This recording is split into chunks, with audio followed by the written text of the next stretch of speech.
And speaking of in-game, here we are. This is game number 1 of the first round of the IEM Toronto EU qualifier.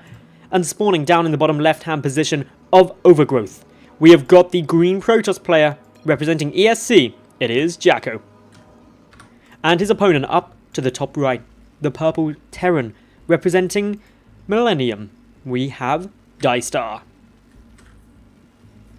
So this is going to be a fun little game because everyone's wearing party hats. And do we know why they're wearing party hats? I'll give you a moment to guess. Okay, I'm going to tell you. It's because it is the 4th birthday of StarCraft 2. So all the workers are wearing party hats because it's party time. Isn't that awesome? I'd really like them to change the animation of a nuke as well to be like a giant party popper. How awesome would that be? How infrequently do people make nukes anyway, so we may never even know if they did that. Maybe they have. Maybe you should go into a game as soon as I finish casting, play Terran, and get a nuke just in case.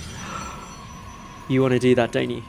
Okay, you probably don't. But I might. Anyway, in terms of openings, things that are going on, we've got a Rax into a gas here for DieStar. Meanwhile, JackO, he's gone a gateway into a gas. For JackO, this is normal. For DieStar, it's probably going to be a Reaper. Probably just the one. Just coming to go for a little scoutity scout.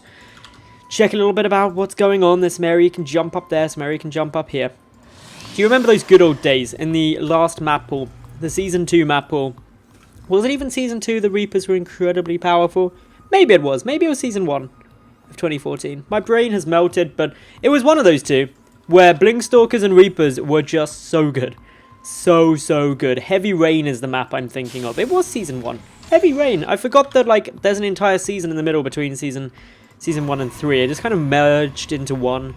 That kind of period of time. It's like Season 2 didn't last long enough. It's because the WCS seasons just come plowing through so incredibly quickly that I just get very confused, especially when I've got real life going on and all those other things. If only I could have like a separate universe where StarCraft 2 only happened. That would be so amazing, and I could just step into StarCraft 2 world where all I have to worry about is StarCraft 2. That would be so good.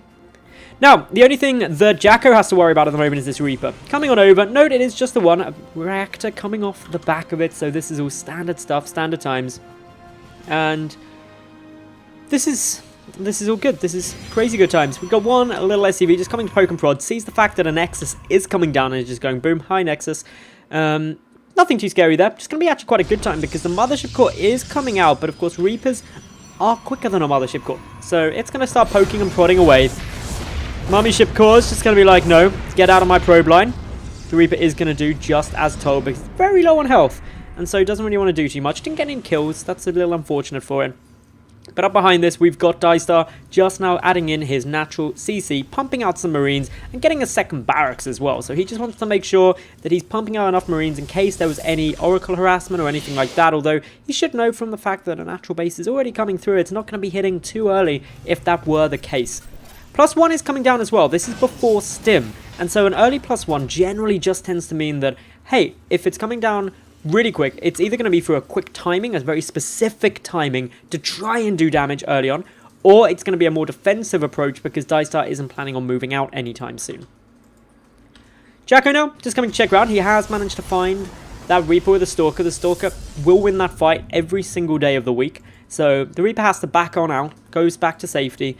Meanwhile, JackO is also going to be going for an upgrade heavy approach as he starts up his Forge. It's just completed now, +1 armor coming down here. So +1 armor generally indicates that it's going to be quite a zealot heavy composition overall. Of course, if you are getting armor down, it massively reduces the damage you take from Marines, which is obviously good if your opponent is making a lot of Marines, which the majority of Terrans will do unless they're meching, but not many people do that up against Protoss because it's very hard to make work and you need ghosts. That's my tip of the day. Get ghosts if you're going for that. Now, the Marines have wandered forward. No concussive shell is coming down before Stim as well. So this is going to be a good little timing coming out here from DieStar with the +1, with the concussive shells. Notice they actually sync up pretty damn well. Still +1 will be done slightly later than the concussive shell, but it's going to be allowing a nice little bit of damage to come through. The only thing that it won't really help with is stopping photon overcharges. They are good. They are really good. So this first little move out will just be there to try and stop the photon overcharge. But potentially if this Stalker at the first watchtower isn't paying attention, well, the concussive shells, that'll slow it right down and stop it getting away. Interestingly, we've got the robotics bay coming down, and the reason I say that's interesting is because there's +1 armor already on its way through. And so if you're seeing +1 armor, generally speaking, as I said, you're going to be getting more Zealot heavy, sometimes Zealot Archon style of play. But with the Colossus, quite often players will risk going up a bit higher in order to get the +1 attack due to the splash damage getting a big boost there. So more defensive style coming down from JackO at the moment. Meanwhile, DieStar, he triggered the photon overcharge, he did what he wanted to do, starts up Stim, starts up his starport, and just backs away to the watchtower. One observer out on the map for JackO at the moment. That's just boldly venturing forth. Gonna go and see whatever it can find. Get a little scout of these timings.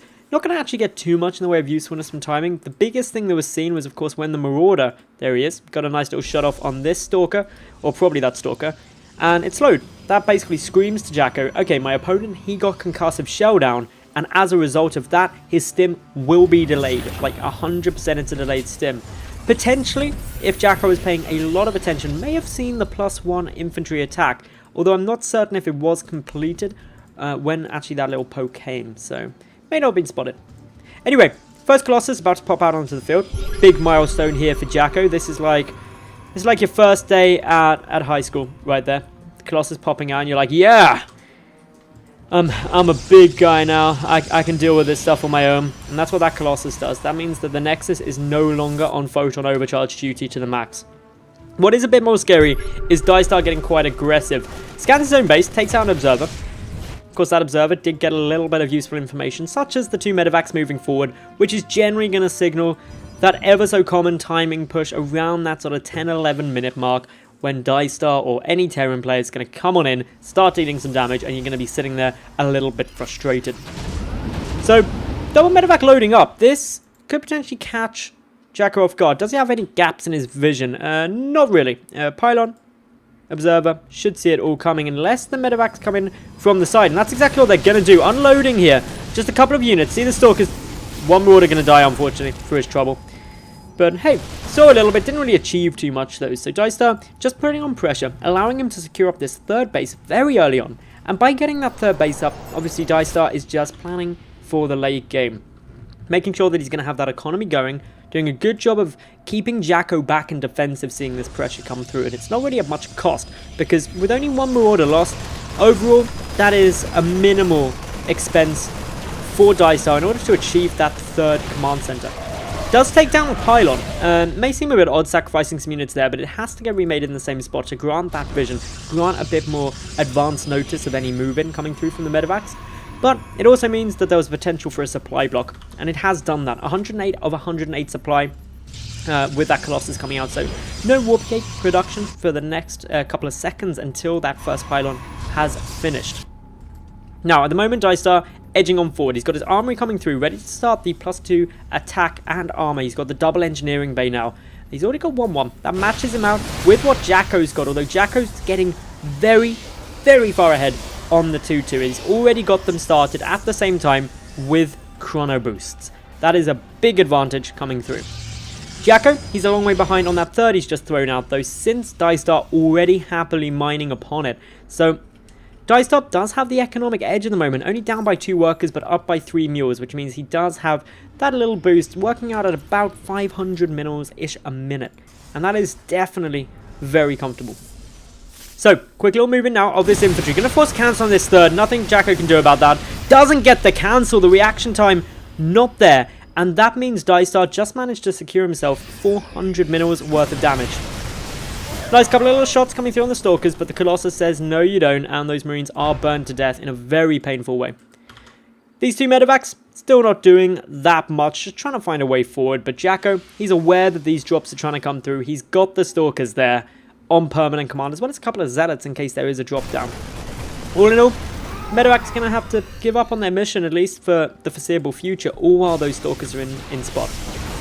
But DieStar, he did enough by taking out this third. Not only did he delay it, but he took it out and didn't allow the cancel to come through. So by delaying that cancel, by preventing JackO from saving at least 300 of the minerals, he actually did quite a big hit of damage, all while he's actually mining more minerals behind this. So being cost effective isn't the top of the priority for DieStar, since his economy is now certainly in a much better spot. The Viking count slowly growing. Hallucinated Phoenix, though, will take a peek at that. I know it's on its way through. One big advantage that JackO does have is the 2-2. It's already finished. It's about 40-50 seconds ahead of his opponent. No, it's actually way more than that. It was, wow, that was massively ahead. That was like 100 seconds ahead of his opponent at least, and that's if 3-3 started immediately. So as a result, 3-3 is even further ahead. That's only a quarter down at the moment, so if DieStar was able to hit a timing with this 2-2 coming through, it would be very solid for him. It would really dissipate the advantage of upgrades JackO has to nothing, because until they're finished, they don't give you any benefit at all. So JackO just moving forward a bit. This is actually going right around DieStar, who actually sees the move out. He's pushing down the right-hand side towards this third base. Because of the army position of JackO, he's not going to be able to defend this. The Marauders coming up the front. If they just focus down the Nexus, it's going to hurt. Note the Viking position. Staying up on that high ground there, wanting to try and keep the Colossus back. One Colossus goes down. DieStar is going to just go full-on for this. Takes out 2 of them. The Viking count is starting to drop substantially, but there's only a single Colossus remaining. DieStar may not even try to engage this. He's cleaned out all but 1 of the Colossi and the third base. He's securing up a 4th. He's still got great production. Army supply is in his favor, 112 to 83, and he's still going strong. JackO trying to come around the back, trying to get in a good position. Doesn't cancel that third yet again, but it may not even matter. 1 Colossus trying to shell away. There's a lot of Marauders in this composition, though. They're dealing out a heck of a lot of damage, and the upgrades are level because 3-3 not yet done. Reinforcements coming from behind. GG is called, and DieStar is going to take game number 1 of this best of 3.